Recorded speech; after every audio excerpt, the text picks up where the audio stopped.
இன்னைக்கு இந்த பதிவு போகிறோம் அப்படின்னா ரொம்ப ஒரு சக்தி வாய்வை நம்ம பார்க்கறதுக்கு முன்னாடி நம்ம சேனலை இன்னும் சப்ஸ்கிரைப் பண்ணாதவங்க சப்ஸ்கிரைப் பண்ணிக்கோங்க.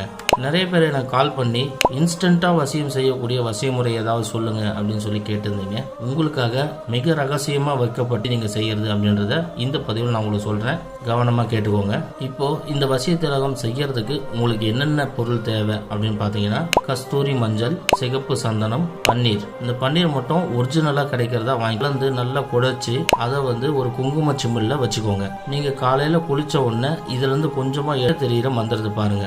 ஓம் வசி வசி வாவா. இது பொதுவான மந்திரம். குறிப்பிட்ட நபரை வசியம் பண்றதுக்கு ஓம் பக்கத்துல நீங்க விரும்புறவங்களுடைய பேரை போட்டு வசி வசி வாவா அப்படின்னு படி. இந்த திலகத்தை வச்சுக்கிட்டு நீங்க அவங்களுடைய பூர்வ மத்தியை பார்த்து இந்த மந்திரத்தை படிச்சீங்க அப்படின்னா அவங்க உங்களுக்கு ரொம்ப ஈஸியா வசியமாவாங்க. இது ரொம்ப எளிமையான சக்தி வாய்ந்த தாந்திரிக. பொதுவா இந்த வசிய திலகத்தை நீங்க பயன்படுத்துனீங்க அப்படின்னு